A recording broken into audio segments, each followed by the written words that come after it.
I'm Sarah, 32 years old, and I was a teacher living in Seattle. I thought I had a normal marriage. Until the day I woke up in a hospital bed and realized my husband's lie was about to be exposed. What the doctor said next saved my life. I'm still shaking as I tell you this story, because even 2 years later, the memories of what he did to me, the pain he caused, the fear I lived with every single day, it still haunts me. But I need to share this. I need you to hear what happened. Because maybe, just maybe, my story will help someone else escape the hell I was living in. Before I tell you how that doctor's words changed everything, please hit that like button, subscribe, and comment below where you're watching from. Your support means the world to me. It reminds me that I'm not alone anymore, that there are people out there who care, who listen, who believe survivors like me. So please, take a second to do that. I'll wait. Thank you. Now, let me take you back to the beginning, because you need to understand how I got here. You need to understand that I wasn't always this broken, scared woman lying in a hospital bed with bruises covering my body. There was a time when I smiled, when I laughed, when I actually believed in love. God, I was so naive, so stupid, so blind. I met him 6 years ago at a friend's wedding. He was charming, incredibly charming. He had this smile that could light up a room, and when he looked at me, I felt like I was the only woman in the world. He brought me flowers on our second date. He remembered every little detail I told him about myself. He'd text me good morning every single day and tell me how beautiful I was, how lucky he was to have found me. Everyone told me I'd found the perfect man. My friends were jealous. My mother adored him. My father shook his hand firmly and said, "You take care of my daughter, son." And he promised he would. He looked my father right in the eye and promised. We got married 2 years after we met. The wedding was beautiful, everything I'd ever dreamed of. I wore a white dress. He wore a black tux. And when we said our vows, I actually believed every word. For better or worse, in sickness and in health, till death do us part. Those words, God, those words would come back to haunt me. Because the worst part, it came so much sooner than I ever could have imagined. It started 6 months after the wedding. 6 months. That's all it took for the mask to slip, for the real him to emerge from behind that charming smile. We were having dinner, just a normal Tuesday night. I'd made chicken parmesan, his favorite, but apparently I'd overcooked it. He took one bite and his face changed. It was like watching a switch flip. 1 second he was my husband, the next second he was someone I didn't recognize. Someone whose eyes went cold and dark and filled with rage. "You can't even cook a simple meal, right?" he said, his voice low and dangerous. "What kind of wife are you?" I laughed nervously, thinking he was joking. "Honey, it's just a little overdone. I can make something else." That's when it happened. That's when his hand connected with my face for the first time. The slap echoed through our kitchen, and I stood there in shock, my hand pressed against my burning cheek, unable to process what had just happened. He'd hit me. My husband had hit me. "Don't you dare laugh at me," he hissed. "Don't you ever disrespect me like that again." I should have left right then. I should have walked out that door and never looked back. But I didn't. You want to know why? Because 30 seconds later, he started crying. Actual tears streaming down his face, dropping to his knees, grabbing my hands and apologizing over and over again. "I'm so sorry, baby. I don't know what came over me. Work has been so stressful," and I just snapped. "I would never hurt you. You know I love you. Please forgive me. Please. It will never happen again. I promise it will never happen again." And I believed him. God help me, I believed him. I told myself it was a one-time thing, that everyone makes mistakes, that he was under so much pressure at work. I made excuses for him. I blamed myself. Maybe I shouldn't have laughed. Maybe I should have been more careful with dinner. Maybe I'd provoked him somehow without realizing it. The next day, he came home with 24 roses and a diamond bracelet. He took me to my favorite restaurant. He held my hand across the table and told me I was the most important thing in his life, and I smiled. I actually smiled and thanked him for the gifts, for the dinner, for loving me. I covered the bruise on my cheek with makeup and pretended everything was fine. But it wasn't fine. It was never going to be fine again. The second time it happened was 3 weeks later. I'd forgotten to pick up his dry cleaning. He'd asked me that morning, and I'd gotten busy with work and completely forgot. Such a simple, stupid thing. But when he came home and realized I hadn't done it, he grabbed me by the hair and slammed me against the wall. I felt the air leave my lungs, felt the pain explode through my back and shoulders. He held me there, his face inches from mine, his hand twisted in my hair. "You have one job as my wife," he spat. "One job. To take care of me. To do what I ask. And you can't even do that." Then he shoved me to the ground and walked away like nothing had happened. I lay there on the floor, crying, confused, terrified. This wasn't my husband. This wasn't the man I'd married. But it was. He was both men, the charming, loving husband in public, and the monster behind closed doors. After that, it became a pattern, a sick, twisted cycle that I got trapped in. He'd hurt me, then he'd apologize. He'd buy me gifts, be sweet and loving for a few days or maybe a week, and then something would set him off again and the violence would return. Each time it was worse than the last. Each time I told myself it would be the last time. Each time I was wrong. He started isolating me from my friends. At first, it was subtle. "Do you really need to go out with the girls tonight? I thought we could spend time together." Then it became more controlling. "Why are you always on the phone with your friends? Am I not enough for you?" Eventually, he'd fly into a rage whenever I made plans with anyone. "You're choosing them over me? Your own husband?" So I stopped making plans. I stopped calling my friends. I stopped going out. It was easier than dealing with his anger. My family was next. He'd pick fights right before family gatherings, making sure I was too upset or too bruised to go. "Tell them you're sick," he'd command. "Tell them you have the flu or something." So I did. I made excuses. I canceled plans. My mother started calling less frequently, hurt that I kept bailing on family dinners. I could hear it in her voice, the disappointment, the confusion. But what could I tell her? That my husband was beating me? That I was trapped? That I was terrified? I couldn't. I was too ashamed, too embarrassed. How do you admit to your family that you've become that woman? The one you always swore you'd never be? The one who stays with a man who hurts her? I thought I was stronger than that. I thought if I was ever in that situation, I'd leave immediately. But when you're living it, when you're in the middle of it, everything is different. Everything is complicated and confusing and absolutely terrifying. The beatings became more frequent. What started as once every few weeks became once a week, then multiple times a week, then daily. Every single day, he found a reason to hurt me. The house wasn't clean enough. Dinner wasn't ready on time. I'd looked at him the wrong way. I'd said something that annoyed him. I'd breathed too loudly. It didn't matter what I did or didn't do. Nothing was ever right. Nothing was ever good enough. He'd punch me in the stomach where the bruises wouldn't show. He'd pull my hair until I thought he'd rip it from my scalp. He'd twist my arms behind my back until I heard something pop. He'd kick me when I was down on the ground. And the whole time, he'd tell me it was my fault, that I deserved it.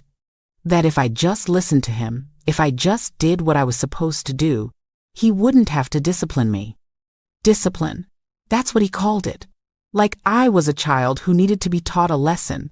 Like his violence was somehow justified. Somehow my fault. I started wearing long sleeves even in summer. Turtlenecks to hide the fingerprints around my neck. Sunglasses to cover the black eyes. Makeup. So much makeup. Layered thick to hide the bruises that painted my skin in shades of purple, blue, yellow, green. I looked in the mirror and barely recognized myself. I'd lost weight because I was too anxious to eat. My eyes had this hollow, haunted look. I looked like a ghost. I felt like one too. I tried to leave once, just once. It was after a particularly bad night when he'd beaten me so badly I couldn't walk properly for 2 days. I packed a bag while he was at work, took what little money I had saved, and went to a motel across town. I felt this surge of hope, of freedom. I'd done it. I'd finally escaped. But he found me. I don't know how, but he found me within 6 hours. He showed up at that motel room door, and when I opened it, thinking it was housekeeping, there he was. The look on his face? I'll never forget it. Pure rage mixed with this possessive madness. He dragged me back home by my arm, his fingers digging into my skin so hard they left bruises.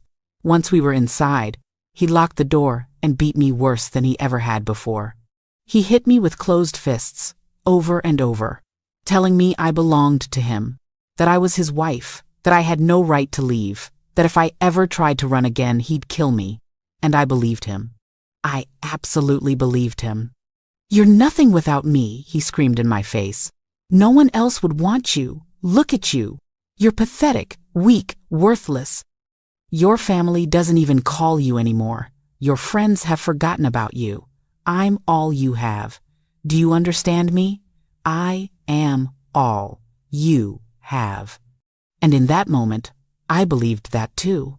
I believed I was trapped forever, that this was my life now, that I'd made my choice when I married him and now I had to live with the consequences. I stopped thinking about leaving. I stopped hoping for anything better. I just survived, day by day, hour by hour, trying not to do anything that would set him off, walking on eggshells in my own home. He'd threaten me constantly. "If you tell anyone, I'll say you're crazy. No one will believe you. You have no proof. It's your word against mine, and I'm a respected member of this community. You're just a hysterical woman who can't handle her marriage." And he was right. I had no proof. He was careful. He hurt me where it wouldn't show, or where I could easily cover it up. He was smart about it, calculated. He knew exactly what he was doing. The financial control got worse too. He took over all our accounts. I had no access to money. He gave me a small allowance for groceries, and I had to bring him receipts for everything I bought. If I was even $1 over, he'd accuse me of stealing from him, and the punishment would be severe. I couldn't work anymore. He'd forced me to quit my teaching job months ago, claiming he made enough money and that my place was at home. Without my own income, without any savings, without any financial independence, I was completely dependent on him, completely under his control. This went on for 3 years. 3 years of daily abuse, 3 years of living in fear, 3 years of going to bed not knowing if I'd wake up the next morning, 3 years of wishing I wouldn't. There were nights I thought about ending it myself. The pain, the fear, the hopelessness, it was too much. I'd stand in the bathroom with a bottle of pills, thinking how easy it would be to just swallow them all and drift away into nothingness. No more pain, no more fear, no more him. But I couldn't do it. Some small part of me, some tiny spark that he hadn't completely extinguished, held on. Held on to the memory of who I used to be, who I could be again if I could just survive long enough to escape. Then came the day that changed everything. The day referenced in the title you clicked on. The day I passed out. The day he took me to the hospital. The day his lie started to unravel. It was a Thursday. I remember because Thursdays were always bad. He'd come home from work in a foul mood every Thursday, something about weekly meetings with his boss that stressed him out. And when he was stressed, I paid the price.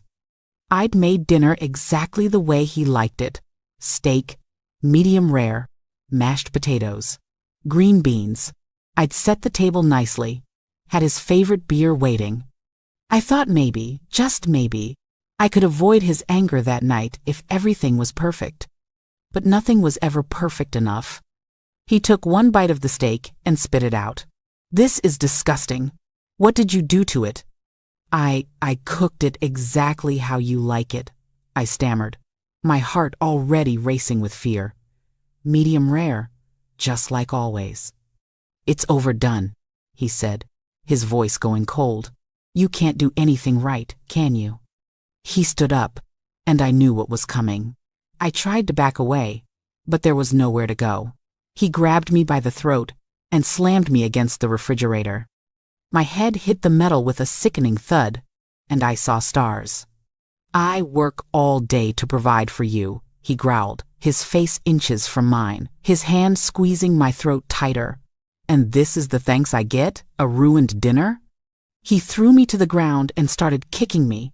My ribs, my back, my legs. I curled into a ball, trying to protect my vital organs, crying and begging him to stop, but he didn't stop. He was beyond rage, beyond reason. He kicked me again and again, and I felt something crack in my chest. The pain was blinding.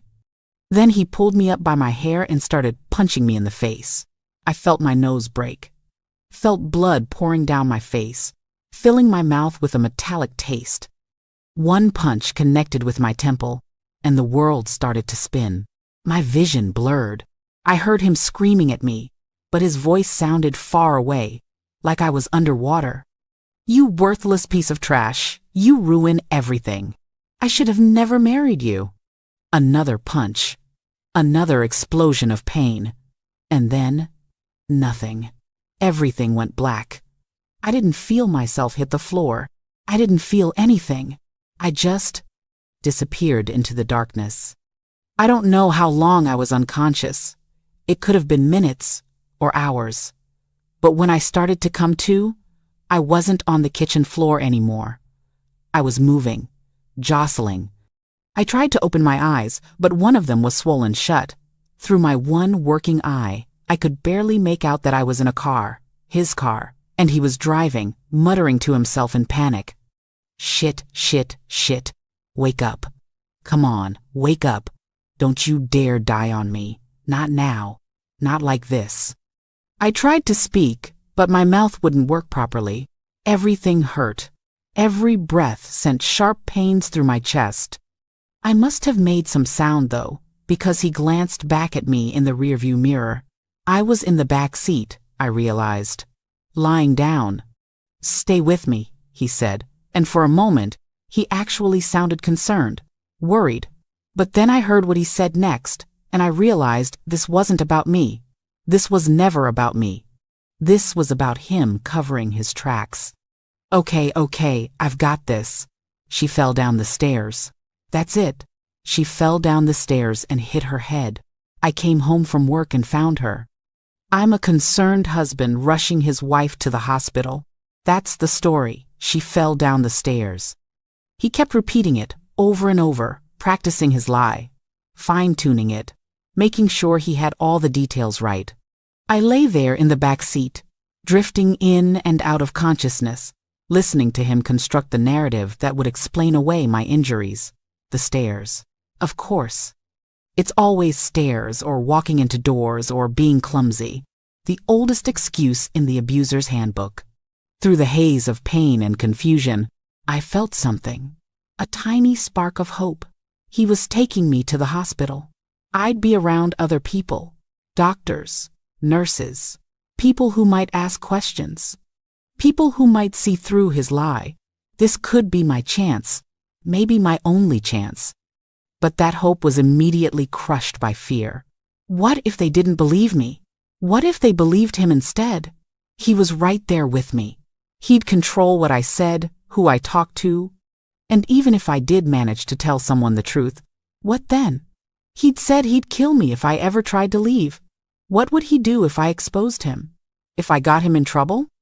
I must have passed out again because the next thing I knew, there were bright lights and voices and people moving around me. The emergency room.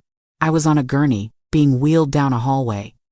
I tried to focus, tried to understand what was happening, but everything was so confusing, so painful. I heard his voice, loud and clear, playing the role of concerned husband perfectly. "Please help her." I came home from work and found her at the bottom of the stairs. She must have fallen. There was blood everywhere. "Please, you have to help my wife." Such a good performance. Such genuine-sounding panic and worry. If I didn't know better, if I hadn't just lived through what really happened, I would have believed him myself. They transferred me to a bed in the ER. A nurse started checking my vitals, while a doctor examined me. He was hovering nearby, playing his part beautifully, holding my hand, stroking my hair gently, so gently, nothing like the way he'd yanked it earlier, telling me everything would be okay, telling the medical staff how worried he was about me. The doctor started asking questions. "Can you tell me what happened?" I opened my mouth, looked at my husband standing right there, and felt the words die in my throat. His eyes were locked on mine, and even though his expression looked concerned and loving, I could see the warning in his gaze. "Don't you dare. Don't you say a word." Before I could respond, he jumped in. She fell down the stairs. I wasn't home when it happened, but when I got there, she was unconscious at the bottom. We have hardwood stairs, and she must have slipped. The doctor nodded, making notes, but the nurse, a woman probably in her 50s with kind eyes, kept looking at me with this expression I couldn't quite read. Concern? Suspicion? I couldn't tell. "Ma'am, can you tell us in your own words what happened?" the nurse asked gently. I looked at her, then at him, then back at her. I wanted to scream the truth.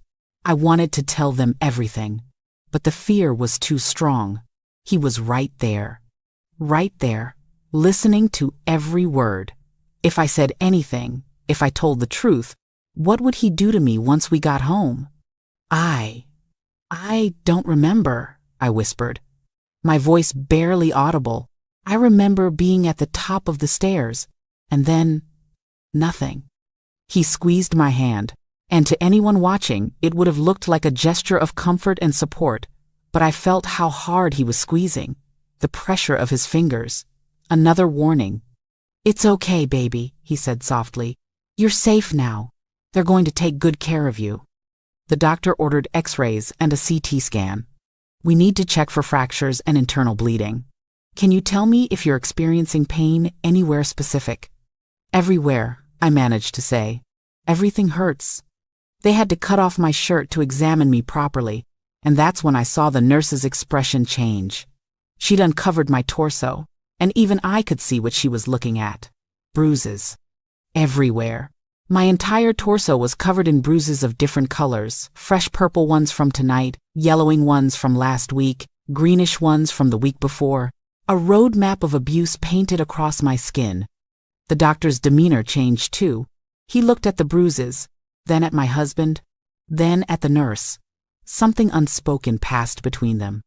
"These bruises," the doctor said carefully, "they appear to be in various stages of healing. Some are quite old. My husband didn't miss a beat. She's always been clumsy. She bruises easily, too. She's always bumping into things, tripping over stuff. I tell her to be more careful, but you know how it is." He laughed. He actually laughed, like my injuries were just a cute quirk of my personality, like I was some silly, accident-prone woman who couldn't walk through her own house without hurting herself. But the doctor wasn't laughing. Neither was the nurse. They exchanged another look, and then the nurse said, "We're going to take you for those scans now. Sir, you'll need to wait here." "I want to go with her," he protested. "She's my wife. She needs me with her." "Hospital policy," the nurse said firmly. "You can wait in the family waiting room.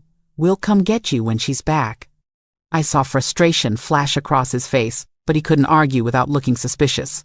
Okay, I'll wait.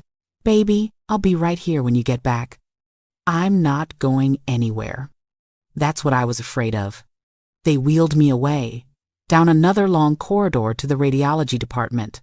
The nurse stayed with me the whole time, and once we were away from the ER, away from him, she leaned down close to me. "Honey," she said quietly, "those bruises didn't come from a fall down the stairs. I've been a nurse for 30 years. I know what abuse looks like." Tears started streaming down my face. I couldn't hold them back anymore. "It's okay," she continued. "You're safe right now. He can't get to you here. But I need you to tell me the truth. Did he do this to you?" I wanted to say yes. I wanted to tell her everything. But the fear was still there, paralyzing me. I can't. He'll kill me. You don't understand. If I say anything, he'll kill me. We won't let that happen, she promised.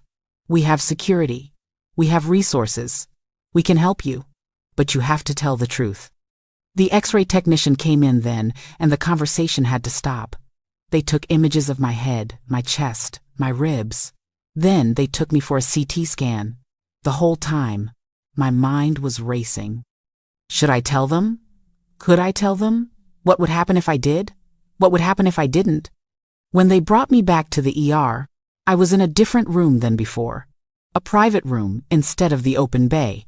My husband was there, of course, standing by the bed.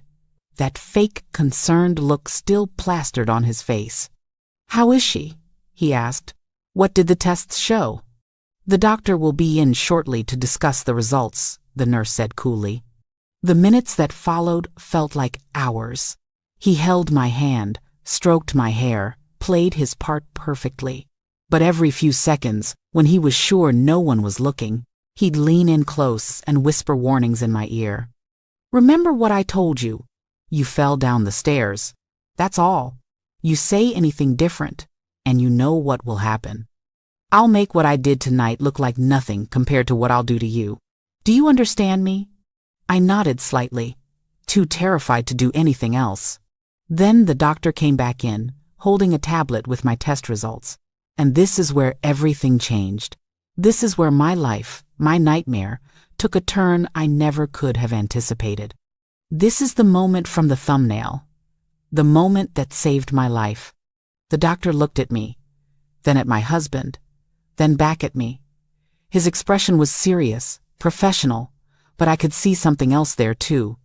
Determination, maybe, or anger. I couldn't tell.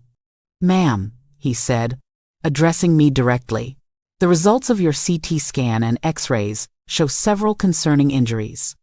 You have a concussion, a broken nose, 3 fractured ribs, and evidence of previous fractures that healed improperly. He paused, and in that pause, I could feel my husband tense beside me. His hand tightened on mine. The doctor continued, his eyes never leaving mine. Ma'am, these injuries show a clear pattern of repeated physical trauma over an extended period of time. The bruising on your body suggests multiple incidents occurring over weeks, possibly months. The fractures are in various stages of healing. These injuries are not consistent with a fall down the stairs. I watched my husband's face, and that's when it happened. He froze, completely froze. All the color drained from his face. His mouth opened slightly, but no words came out. For the first time since I'd met him, he had no response. No lie prepared. No charm to fall back on. He just stood there, frozen, as his carefully constructed story crumbled around him. The doctor wasn't done. These are clear indicators of ongoing domestic violence.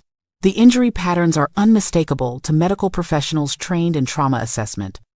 I've already contacted hospital security and social services. I need to speak with you alone, without your husband present. Now wait just a minute, my husband started, his voice rising, that charming mask finally slipping to reveal the monster underneath. But the doctor cut him off. Sir, I'm going to have to ask you to leave the room immediately. This is not a negotiation. She's my wife. You can't keep me from my wife. Actually, I can, and I am. Security!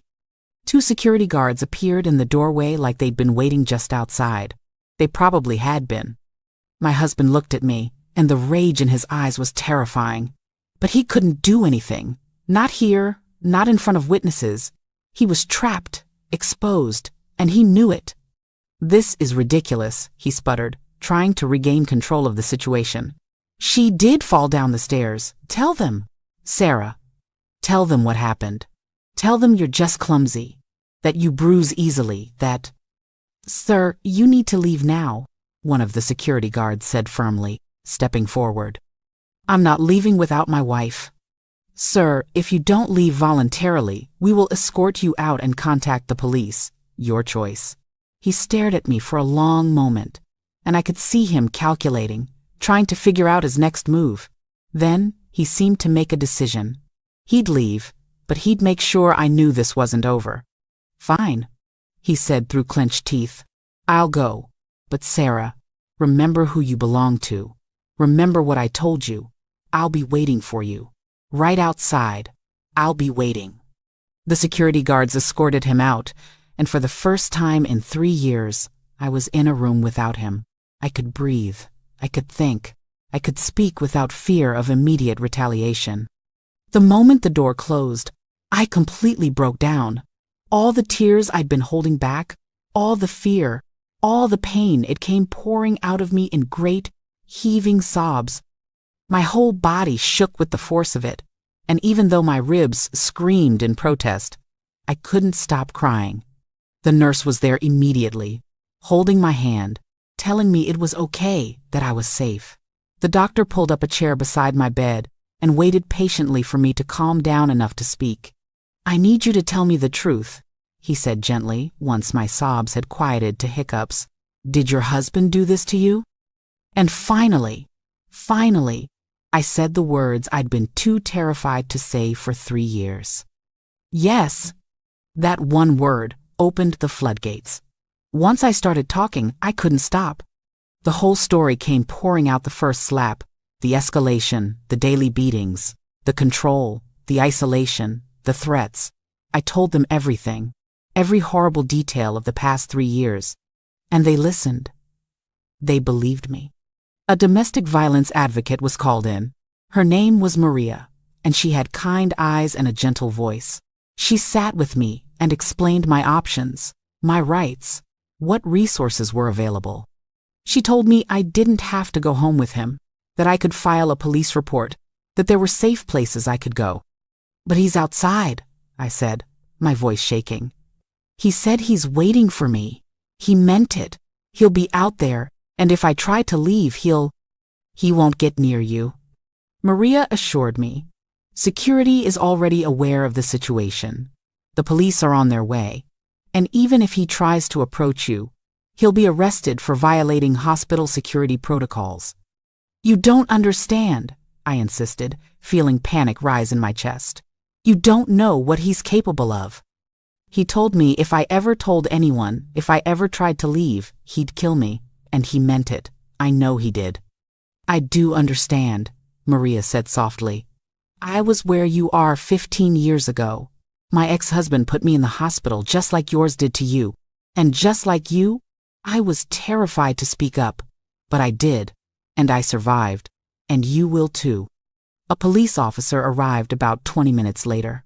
Detective Morrison, a woman in her 40s, with short brown hair and a no-nonsense attitude. She took my statement, photographed all my injuries, and documented every detail I could remember. The medical records would serve as evidence. The photographs would serve as evidence. My testimony would serve as evidence. We have enough to arrest him right now, she told me. Assault and battery at minimum, with more charges likely to follow as we investigate further. Is that what you want? What I wanted? For 3 years, I hadn't been allowed to want anything. For 3 years, my wants, my needs, my very existence had been controlled by him. And now someone was asking me what I wanted? Yes, I said, my voice stronger than I'd heard it in years. Yes, I want him arrested. I want him to pay for what he did to me. I want him to never be able to hurt me again. Then that's what we'll do, Detective Morrison said. He's still in the hospital waiting room. We'll take him into custody now. And we'll also be issuing an emergency protective order, which means he legally cannot come near you, contact you, or attempt to communicate with you in any way. If he violates that order, he goes straight to jail. They asked if I had anywhere safe to go. I told them about my parents, who I hadn't spoken to properly in over a year because he'd isolated me from them. Maria offered to call them for me, to explain the situation. They're going to be so disappointed in me, I said, fresh tears streaming down my face. They're going to think I'm so stupid for staying with him, for letting this happen. They're not going to think that. Maria interrupted gently. They're going to be relieved that you're alive and that you're finally getting help. Trust me, The people who love you, they just want you safe. She was right. When my mother answered the phone and Maria explained what had happened, I heard my mother scream, not in anger at me, but in horror at what I'd been living through. Within 30 minutes, both my parents were at the hospital, rushing into my room with tears streaming down their faces. My mother grabbed my hand so gently, like she was afraid I might break. "Oh, baby," she sobbed. "Oh, my baby girl. Why didn't you tell us? Why didn't you say something?" "I couldn't," I whispered. "I was so scared. And I was so ashamed. I didn't want you to know that I'd let this happen to me." "You didn't let anything happen," my father said firmly, his voice thick with emotion. "This is not your fault. None of this is your fault. He did this. He's the monster, not you." They stayed with me while I gave my statement to the police. They were there when Detective Morrison came back to tell me that my husband had been arrested in the parking lot. He'd actually tried to run when he saw the police approaching him, which added evading arrest to his charges. They'd found texts on his phone, threats he'd sent me, messages to his friends bragging about keeping me in line, even photos he'd taken of me after some of the beatings. Evidence. So much evidence. I was admitted to the hospital overnight for observation because of the concussion. My parents stayed with me the entire time. My mother held my hand through the night while I drifted in and out of sleep, plagued by nightmares of him coming back, of him finding me, of him making good on his threats. But he didn't come back. He couldn't. He was in jail. The next morning, Maria returned with information about a domestic violence shelter where I could stay. My parents wanted me to come home with them, but Maria explained that it might not be safe. He knew where they lived. And even with the protective order, desperate abusers sometimes violated those orders with deadly consequences. The shelter was confidential, secure, and staffed with people trained to help survivors like me. They had counselors, legal advocates, and resources to help me rebuild my life. It was decided that I would go there once I was discharged from the hospital. Over the next few weeks, everything happened so fast. The district attorney's office charged him with multiple counts of assault and battery, domestic violence, and false imprisonment.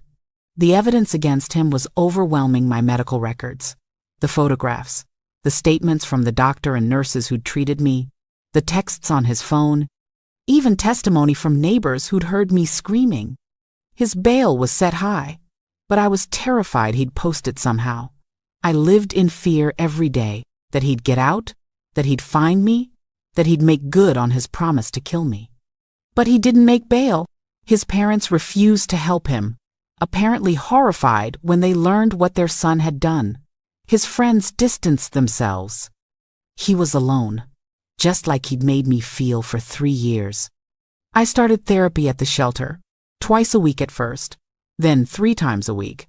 My therapist, Dr. Chen, specialized in trauma and PTSD. She helped me understand that what I'd experienced wasn't just abuse, it was torture. Systematic, calculated torture designed to break me down, to destroy my sense of self, to make me believe I deserved it. "You survived," she told me during one of our early sessions. "Do you understand how strong you had to be to survive what you went through? Most people can't even imagine enduring that level of sustained trauma. But you did. You survived, and now you get to heal." But healing was harder than I ever imagined. The physical injuries healed relatively quickly, my ribs mended, my nose was set properly, the bruises faded. But the psychological damage? That ran so much deeper. I had nightmares every single night, panic attacks whenever I heard footsteps behind me. I'd flinch if someone moved too quickly near me. I couldn't be in a room with the door closed. I couldn't stand having my back to a doorway. I was constantly on alert, constantly scanning for danger, constantly waiting for him to appear. The other women at the shelter understood. They'd lived through their own versions of hell. We'd sit together in the common room at night, sharing our stories, crying together, supporting each other. There was no judgment there. No one asked why we stayed or why we didn't leave sooner. We all knew the answers to those questions were complicated, painful, and deeply personal. I reconnected with my family during this time. They visited me at the shelter as often as they were allowed. My mother cried every time she saw me, apologizing over and over for not realizing what was happening, for not pushing harder when I'd canceled plans or made excuses. "You have nothing to apologize for, Mom," I told her. "He was good at hiding it, and I was good at pretending everything was fine. This wasn't your fault." My father was different. He didn't cry in front of me, but I could see the rage and pain in his eyes. "I want 5 minutes alone with him," he'd say, his hands clenching into fists. "Just 5 minutes, that's all I need." "Dad, no. He's not worth it. He's going to prison. That's justice enough." But was it? I wasn't sure. No amount of prison time could give me back the 3 years he'd stolen from me. No sentence could erase the trauma, the fear, the pain. But it was something. It was accountability. It was him finally facing consequences for what he'd done. The trial was scheduled for 6 months after his arrest. 6 months of waiting, of preparing, of reliving every horrible moment so I could testify against him. The prosecutor, a woman named Jennifer Hayes, met with me multiple times to prepare me for what to expect. "He's going to have a lawyer," she warned me. "That lawyer is going to try to discredit you, to make it seem like you're lying or exaggerating. They might bring up your mental health, your emotional state. They might try to paint you as unstable or vindictive. Are you prepared for that?" Was I? I didn't know, but I knew I had to do this. I had to face him in court. I had to tell my story, not just for me, but for every other woman who'd ever suffered in silence. For every victim who was too afraid to speak up. "I'm ready," I said, even though I wasn't sure I was. "I'll do whatever it takes." Those 6 months were some of the hardest of my life. I was living in the shelter, attending therapy, trying to process 3 years of trauma while simultaneously preparing to face my abuser in court. I filed for divorce immediately, an emergency divorce on grounds of abuse. He tried to contest it from jail, tried to drag it out, tried to maintain some control over me even from behind bars. But the evidence was too strong. The divorce was granted within 3 months. I started rebuilding my life piece by piece. I got a part-time job at a bookstore near the shelter. It was quiet, peaceful work. I was surrounded by stories, by words, by the possibility of different endings than the one I'd been living. My coworkers were kind and didn't ask too many questions about why I sometimes jumped at sudden noises or why I always positioned myself where I could see the door. I reconnected with my old friends. It was awkward at first. They didn't know what to say, how to act around me. They felt guilty for not realizing what was happening, for not being there for me. But slowly, carefully, we rebuilt those bridges. They started inviting me to things again, coffee dates, movie nights, dinner at someone's apartment, small things that felt monumental to me. I was reclaiming my life, my relationships, my identity, but I was also terrified because I knew the trial was coming. I knew I'd have to see him again. I knew I'd have to sit in a courtroom and recount every horrible thing he'd done to me while he sat there watching me, listening to me expose him. The day of the trial finally arrived. I walked into that courthouse with my parents on either side of me, with Maria from the domestic violence shelter, with Detective Morrison, with Dr. Chen. I had an army of supporters, but I'd never felt more alone. Because at the end of the day, I was the one who had to take that stand. I was the one who had to face him. The courtroom was cold and sterile. I took my seat in the gallery and waited for them to bring him in. When they did, I felt like I couldn't breathe. He was in an orange jumpsuit, hands cuffed, but he looked the same. That same face that had smiled at me on our wedding day, that had whispered loving words and then screamed hateful ones, that had kissed me gently and then beat me savagely. He looked at me, made direct eye contact, and even though he was in custody, even though there were guards and lawyers and a judge, I felt that old familiar fear rise up in my chest. He had this slight smirk on his face, this look that said he still had power over me, that I was still his to control. But then I looked around the courtroom at all the people who were there to support me. My parents, my friends, the medical staff who'd saved me, the police who'd arrested him, the prosecutor who was fighting for me. And I realized something. He didn't have power over me anymore. Not really. Yes, he'd hurt me. Yes, he'd traumatized me. Yes, I'd probably carry those scars for the rest of my life. But I was still here. I'd survived. And I was about to make sure he paid for what he'd done.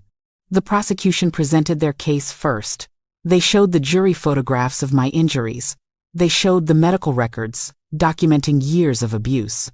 They called the ER doctor who'd examined me that night, who testified about the pattern of injuries consistent with ongoing domestic violence. They called the nurse who'd comforted me, who'd encouraged me to tell the truth. They called Detective Morrison, who testified about the evidence found on his phone, about his attempt to flee when approached by police. Then it was my turn to testify. Walking up to that witness stand was one of the hardest things I've ever done. My legs felt like they might give out. My hands were shaking so badly I had to clasp them together in my lap. I was sworn in. And then Jennifer Hayes began asking me questions. Please state your name for the record. Sarah Michelle Thompson. And what is your relationship to the defendant? He was my husband. We're divorced now. Can you tell the jury how long you were married? 3 years. And during those 3 years, did the defendant ever physically harm you? I looked at the jury, 12 strangers who would decide his fate, 12 people who needed to hear my truth. I took a deep breath. Yes, he hurt me every single day for 3 years. I told them everything, every horrible detail. The first slap, the escalation, the cycle of abuse, the isolation, the control, the daily beatings, the threats. The time I tried to leave and he found me.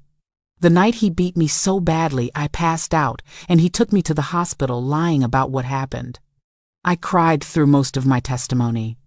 The prosecutor handed me tissues. The judge called for breaks when my panic attacks got too severe. But I kept going. I kept talking. Because this was my chance to be heard, to be believed, to get justice. Then came the cross-examination. His defense attorney, a man in an expensive suit with slicked back hair, approached me with a condescending smile. Mrs. Thompson, or I suppose it's Miss Thompson now, isn't it? You've testified that my client abused you for 3 years. That's a very long time.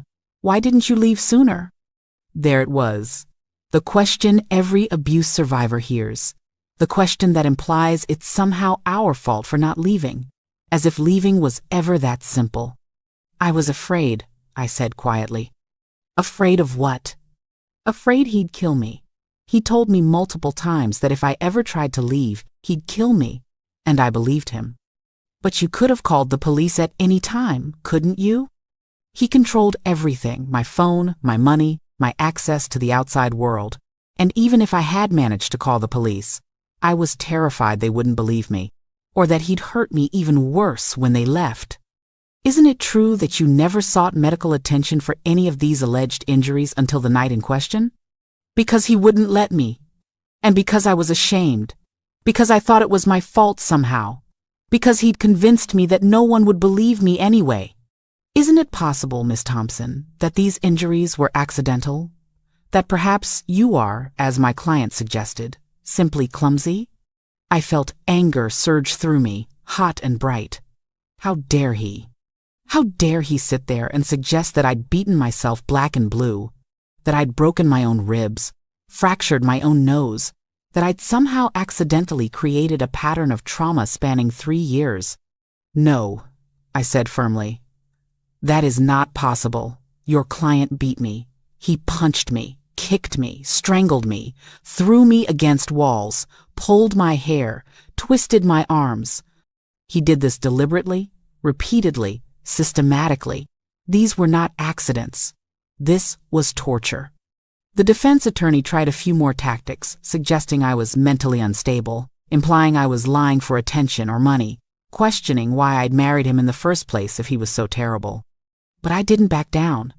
I answered every question truthfully, and I could see the jury's expressions shifting from neutral to sympathetic to outright angry on my behalf. When I was finally dismissed from the stand, I felt like I'd run a marathon. I was exhausted, emotionally drained, but also oddly empowered. I'd done it. I'd faced him. I'd told my truth. And I'd survived. The defense put on their case next. My ex-husband testified, of course. He sat there in that witness stand and lied through his teeth. He claimed I was mentally unstable, that I'd hurt myself and blamed him, that I was vindictive because he'd wanted to end the marriage. He painted himself as the victim, as a man whose crazy wife had fabricated abuse claims to ruin his life. But the evidence didn't support his story. The medical records didn't lie. The photographs didn't lie. The pattern of injuries spanning years didn't lie. And when the prosecution cross-examined him, he got flustered, contradicted himself, and eventually lost his temper on the stand, giving the jury a glimpse of the rage I'd lived with for 3 years. The trial lasted a week. The jury deliberated for 6 hours, and when they came back with their verdict, I held my mother's hand so tightly, I probably hurt her. In the case of the state versus Thomas Mitchell Thompson, on the charge of assault and battery in the first degree, we find the defendant guilty. On the charge of domestic violence with aggravated circumstances, we find the defendant guilty. On the charge of false imprisonment, we find the defendant guilty. Guilty. Guilty. Guilty. He was found guilty on all counts. I watched his face as the verdict was read, and for the first time, I saw real fear in his eyes. Not anger, not rage, but actual fear, because he was finally facing consequences. Real, unavoidable consequences. The sentencing hearing was scheduled for 2 weeks later. The judge allowed me to give a victim impact statement before determining his sentence. I'd written it carefully, revised it multiple times with Dr. Chen's help. And when the day came, I stood before that judge and I read every word. Your Honor, my name is Sarah Thompson, and Thomas Thompson stole 3 years of my life. He didn't just hurt me physically, though the scars from that will probably never fully fade. He hurt me psychologically, emotionally, spiritually. He destroyed my sense of self, my confidence, my ability to trust. He made me believe I was worthless, that I deserved the abuse, that no one would ever believe me or care about what was happening to me. For 3 years, I lived in constant fear. I walked on eggshells in my own home. I went to sleep not knowing if I'd survive the night. I isolated myself from everyone who loved me because he'd convinced me I didn't deserve their love. I became a ghost of the person I used to be. But I want you to know, Your Honor, that I survived. Despite everything he did to try to break me, to destroy me, I survived. And I'm here today to make sure he's held accountable for what he did, not just to me, but to send a message to every other abuser out there that domestic violence is not a private matter, it's a crime, and it will be punished. I will carry the trauma of what he did to me for the rest of my life. I have PTSD. I have nightmares. I have panic attacks. I flinch when people move too quickly. I can't be in a room with a closed door. These are the invisible scars he left on me, and they're just as real as the physical ones. But I also want you to know that I'm healing. I'm in therapy. I'm rebuilding my life. I'm reconnecting with my family and friends. I'm reclaiming my identity. I'm not just surviving anymore, I'm living. And he doesn't get to take that away from me. Your Honor, I ask that you impose the maximum sentence allowed by law. Not out of vengeance, but out of a belief in justice, in accountability, in protecting other potential victims from experiencing what I experienced. Thank you. When I finished reading, there wasn't a dry eye in the courtroom. Even the judge looked emotional. The judge sentenced him to 15 years in prison, with no possibility of parole, for at least 10 years. Additionally, when he was eventually released, he would have to register as a violent offender, complete anger management, and domestic violence intervention programs. and would have a permanent restraining order keeping him away from me for the rest of our lives. 15 years. It seemed like both too much and not nearly enough, but it was justice. Real, tangible justice. As they led him away in handcuffs, he looked at me one last time. But this time, I didn't look away. I stared right back at him, and I saw it the moment he realized he'd truly lost. That he had no power over me anymore. That I'd won. After the sentencing, my life slowly began to return to normal. Or rather, to a new normal. Because I could never go back to who I was before. That Sarah was gone. Lost somewhere in those 3 years of abuse. But a new Sarah was emerging stronger, wiser, more compassionate, more resilient. I moved out of the shelter after about 8 months and got my own apartment. It was small, just a studio, but it was mine. I picked out the furniture. I painted the walls. I hung pictures that I liked. Every decision was mine and mine alone, and that freedom was intoxicating. I continued therapy, working through the trauma layer by layer. Dr. Chen warned me that healing wasn't linear, that I'd have good days and bad days, progress and setbacks. She was right. Some days I felt strong and empowered. Other days I'd curl up in bed and cry, convinced I'd never fully heal. But slowly, gradually, the good days started outnumbering the bad ones. I went back to teaching after about a year. It was terrifying at first, standing in front of a classroom again, being responsible for children's education and well-being, but it was also healing. Those kids didn't know my story. They didn't see me as a victim. They just saw me as their teacher, Miss Thompson, who loved books and always had stickers to give out for good work. I started volunteering at the domestic violence shelter where I'd stayed. I helped other survivors, shared my story when it might help someone else find the courage to leave.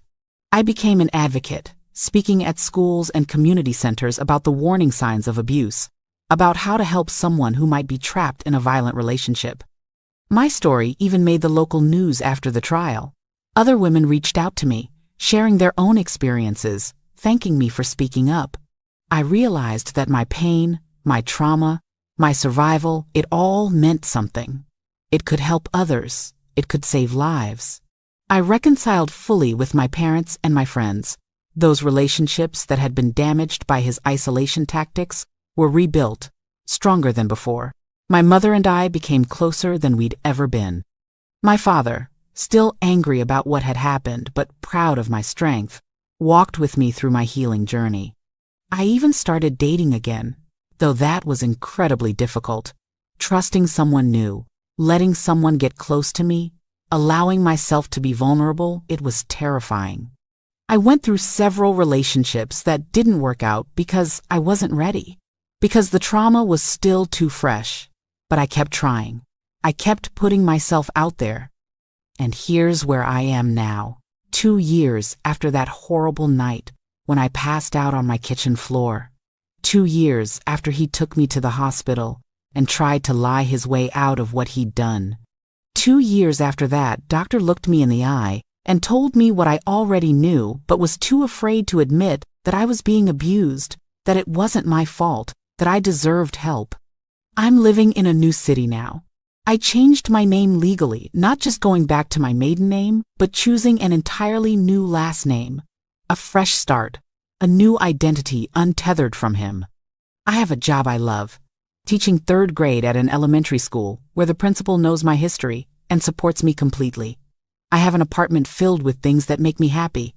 I have friendships that are genuine and supportive. I have a relationship with my family that's stronger than ever. I still see Dr. Chen every other week. The trauma doesn't just disappear, you know. It's something I'll probably deal with for the rest of my life. But I have tools now to manage it. I have coping mechanisms. I have a support system. I have hope. He's still in prison. I know, because I signed up for notifications through the Victim Services Program. I'll get an alert if he's ever transferred, if his case is reviewed, if he's ever considered for early release. As of now, he has 8 more years minimum before he's eligible for parole. 8 more years where I don't have to worry about him showing up at my door. But even if he gets out eventually, even if that day comes, I'm not afraid anymore. Not like I was, because I know my worth now. I know my strength. I know that I survived the worst thing I could imagine, and I came out the other side, not unchanged, not undamaged, but alive, healing, growing. I want you to understand something if you're watching this and you're in a similar situation. If you're being hurt by someone who claims to love you, if you're making excuses for their behavior, if you're isolated, controlled, afraid, if you're telling yourself it's not that bad, that you're overreacting, that you deserve it, that no one will believe you. You don't deserve it. You never deserved it. It is that bad. You're not overreacting, and people will believe you. I know how terrifying it is to speak up. I know how impossible it seems to leave. I know the fear that paralyzes you, the shame that silences you, the hopelessness that convinces you there's no way out. I know all of it because I lived it. But I also know that there is a way out. There are people who will help you. There are resources available. There are shelters, advocates, police officers, doctors, nurses, therapists, whole armies of people whose job it is to help survivors like us. That doctor who saw through my husband's lie? He saved my life by refusing to look away, by asking the hard questions, by following protocol even though it would have been easier to just accept the story we were giving him. That nurse who whispered encouragement to me, she gave me the courage to finally tell the truth. That domestic violence advocate who sat with me in the hospital, she showed me that there was life after abuse, that healing was possible. These people exist in your community too. They're waiting to help you. But you have to take that first terrifying step. You have to reach out. You have to ask for help. You have to tell someone what's happening to you. I'm not going to lie and tell you it's easy. It's not. It's one of the hardest things you'll ever do. Walking away from an abuser, especially one you loved or still love, is agonizing. The trauma doesn't end the moment you leave in many ways. It's just beginning. The healing process is long and painful and exhausting, but it's worth it. God, it's so worth it. To wake up in the morning and not be afraid. To go through your day without walking on eggshells. To make your own decisions. Spend time with people you love. Do things that make you happy. To reclaim your life, your identity, your sense of self. That's worth every difficult moment of the healing process. And to anyone watching this, who knows someone they suspect is being abused, please, please don't look away. Don't accept excuses about being clumsy or accident-prone. Don't believe stories about falling down stairs or walking into doors. Ask the hard questions. Create a safe space for them to tell you the truth. Let them know you believe them. You support them. You'll help them. You might save a life. You might be that person who makes the difference, who gives someone the courage to finally escape. Look for the warning signs. If someone you know has suddenly isolated themselves from friends and family, if they're always making excuses about bruises or injuries, if their partner is overly controlling, constantly checking on them, never letting them go anywhere alone, if they seem afraid of their partner, if they've changed from outgoing to withdrawn, if they've lost their spark, these are red flags. Don't ignore them.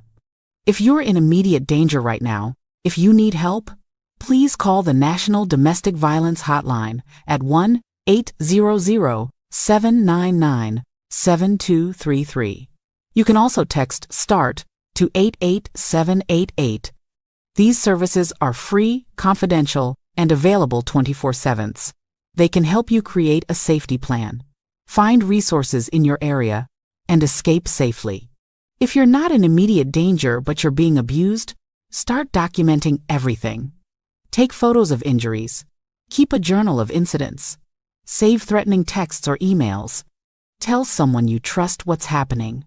These things will help you later if you decide to press charges or need to prove abuse in divorce proceedings. Create a safety plan. Know where you'll go if you need to leave quickly. Keep important documents, some cash, and essentials in a bag that you can grab easily. Have a code word you can text to a trusted friend or family member that means, "I need help now." Plan your escape carefully, because leaving is often the most dangerous time.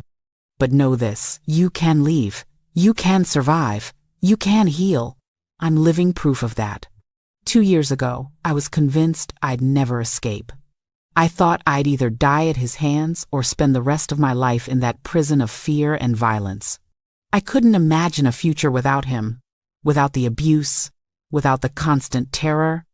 But here I am, living in a beautiful apartment in a new city, teaching children who make me laugh every day, having coffee with friends on weekends, going to therapy and processing my trauma, dating someone kind and gentle who would never dream of raising a hand to me, building a life that's entirely my own. Yes, I have scars. Yes, I have triggers. Yes, I sometimes wake up from nightmares where I'm back in that house, back in that hell. But those moments are becoming less frequent. The healing is happening, slowly but surely. And the most important thing I've learned through all of this is that I'm stronger than I ever knew. We all are. Every single survivor of abuse is incredibly strong because we survived. We endured. We kept going even when we wanted to give up. That strength doesn't disappear when the abuse ends. It stays with us. It helps us heal. It allows us to rebuild. It turns us into advocates, into warriors, into survivors who can help others find their own strength. So if this is your story too, if you're living in fear right now, please know that you have that strength inside you. You might not feel it yet. You might feel weak, broken, defeated. But you're not. You're surviving the unsurvivable. And when you're ready, when you find the courage to take that first step toward freedom, that strength will carry you through. You deserve to be safe. You deserve to be loved gently, kindly, without fear. You deserve to make your own choices, have your own opinions, live your own life. You deserve to wake up without dread. You deserve peace. Don't let anyone, especially not the person hurting you, convince you otherwise. My ex-husband spent 3 years trying to destroy me, trying to convince me I was worthless, that I deserved the abuse, that no one else would ever want me. He almost succeeded. There were days I believed him, days I wanted to give up. But that doctor, that nurse, that advocate, my family, my friends, my therapist, they all reminded me of my worth. They saw value in me even when I couldn't see it in myself. They believed me. They supported me. They saved me. And now I'm paying it forward by sharing my story with you, by telling you that escape is possible, that healing happens, that life after abuse can be beautiful and peaceful and full of joy. That doctor's decision to look closely at my injuries instead of accepting the lie we were told saved my life. His refusal to turn a blind eye gave me the chance to finally tell the truth, and that truth set me free. So I'm asking you, if you're in danger, to give yourself that same chance. Tell someone. Ask for help. Take that terrifying first step toward freedom. And if you know someone who's being abused, be that doctor. Be that nurse. Be that advocate. Don't look away. Ask the hard questions. Create that safe space. Believe them. Help them. Together, we can break the cycle of domestic violence. Together, we can save lives. Thank you for watching my story. Thank you for listening. Thank you for believing survivors. If this video resonated with you, or if you know someone who needs to hear this message, please share it. Hit that like button so more people can find this story. Subscribe to this channel for more survival stories and resources. And please, comment below with words of encouragement for anyone going through this. Let them know they're not alone. Let them know we believe them. Let them know help is available. Together, we can make a difference. Together, we can break the silence that allows abuse to continue. Together, we are stronger than any abuser. Stay safe, everyone, and remember you are worth saving. Your life matters. You deserve peace. Thank you.